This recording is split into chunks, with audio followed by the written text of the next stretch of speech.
Hi, I'm Dylan, And I'm Catherine. and our project is a redesign of the route setting process at the pad climbing. In this presentation, we will go through the background, the problem statement, current state, design approach, recommendations for improvement, design alternatives not tested, testing of improved state, economic analysis, and the secondary impacts of our project.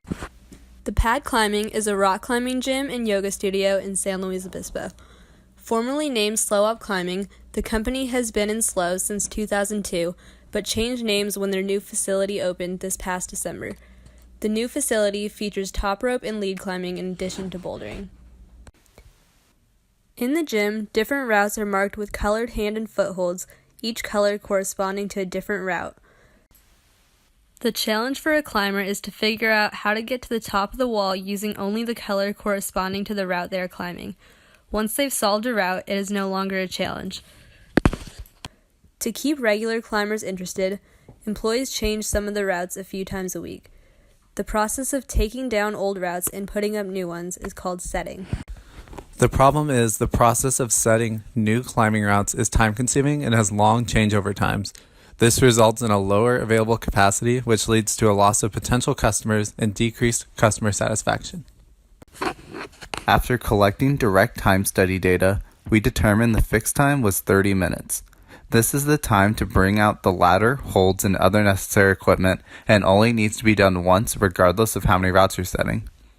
The variable time changes as the number of holds changes. It includes setting new holds and taking down and power washing old holds. The variable time was 6.86 minutes per hold, so for an average of 35 holds per route, the average total time for one route was 4.5 hours. The setter sets up the ladder and ropes off the area around it to keep customers a safe distance away. They then use the drill to unbolt the old holds and drop them on the ground. They use the ladder to reach as many of the holes as they can before switching to a rope and harness to reach the higher ones. They then proceed to finish unbolting the route. After the old holds are removed, they are placed in the bucket and are taken outside to be power washed, which cleans the holds and removes any chalk on them. The next step is to select new holds and bolts for the new route. The setter places the new holds from the bottom up on the wall, starting with the ladder before switching to a rope and harness to reach the higher holds. Once the route is finished, the setter climbs the route and makes any necessary adjustments. After, another setter climbs the route and makes their recommendations for it. Once both setters agree, the equipment is put away and the process is complete. The design approach we used was DMAIC, or define, measure, analyze, improve, and control. In the define stage, we determined our problem statement and set the scope for our project. We also created a schedule for when we would complete all the necessary tasks for our project. Then we did a Gemba walk, where we observed the process and the head route setter explained the steps to us. Then we did time and motion studies on the process and recorded videos of the entire process start to finish. We will also conduct surveys to find out current customer satisfaction and determine how often they would like routes to be reset. To analyze this data, we created a process flow diagram to map out the process and identify waste. Then we created a Pareto chart to determine what areas of improvement to focus on. To improve the process, we will do a process redesign by applying lean principles and making it as efficient as possible. Lastly, we will implement our solution and measure the resulting time and cost savings. We came up with recommendations for improvements in efficiency, safety, and customer satisfaction. These are the changes we recommended to improve the efficiency of the setting process. The first was to tie the top rope to a fixed object instead of using a separate rope. This eliminates the 10 minutes required to climb to the top of the wall and anchor another rope to the top of the wall. Just securing one end of the existing top rope should work the same way.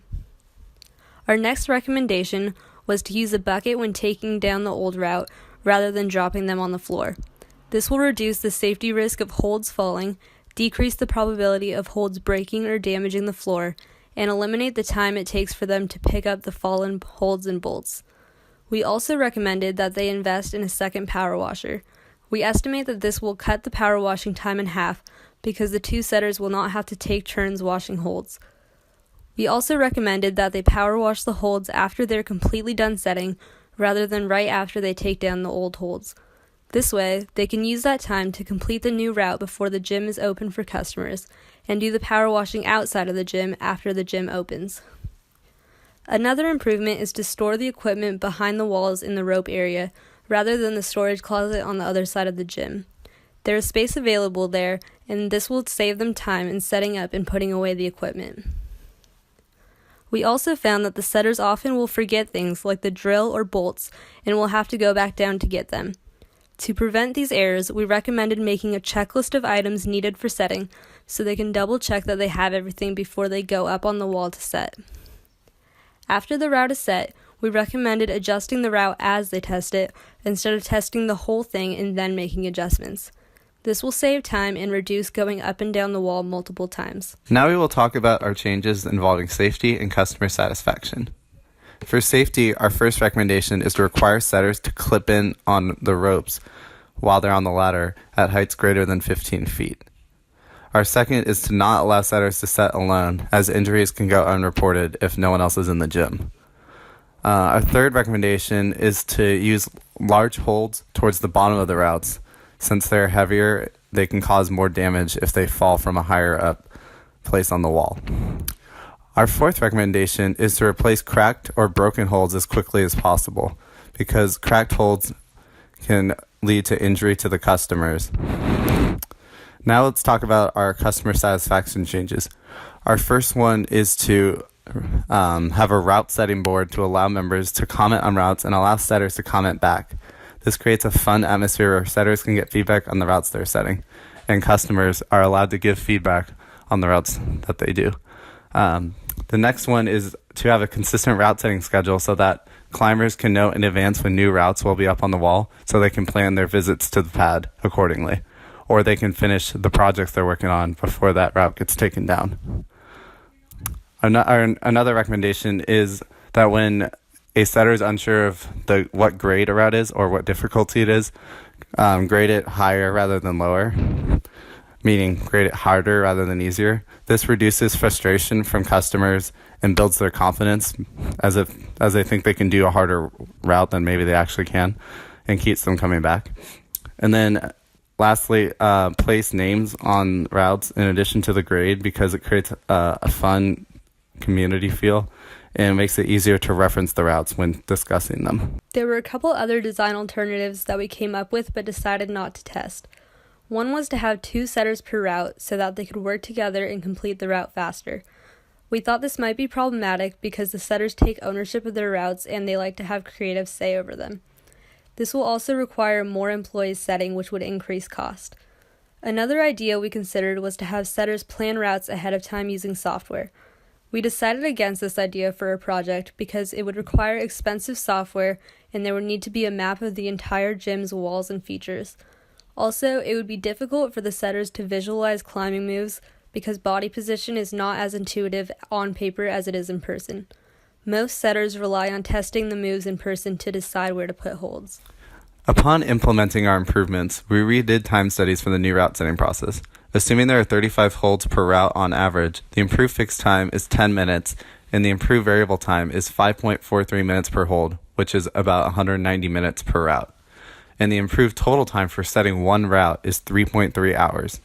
This is 1.2 hours less than the original lead time of 4.5 hours and is a 27% improvement. We conducted a survey of customers at the pad by selecting 50 random climbers. These were the results of the survey. 94% liked the idea of naming routes. 84% thought they would use a feedback board, and another 14% said they wouldn't but thought that others might. 100% of customers surveyed liked the idea of being able to see a predetermined route setting schedule with the dates and locations of where the next set will be. 96% said it bothers them more when a route is harder than the listed grade than when it's easier than the listed grade. 88% wished that the pad would set new routes more often. To estimate the cost of our design, we assumed a new power washer would cost about $200. Each setter makes $20 an hour, so if the setting time is reduced by 1.2 hours per route, then that would save the pad $24 per route. If 240 routes are set in a year, then the pad will save $5,760 a year. These are the secondary impacts that we believe will result from our design. Fewer employees or fewer hours from each employee will be needed to set the same amount of routes. If they don't increase the amount of routes they set, this could result in a loss of jobs.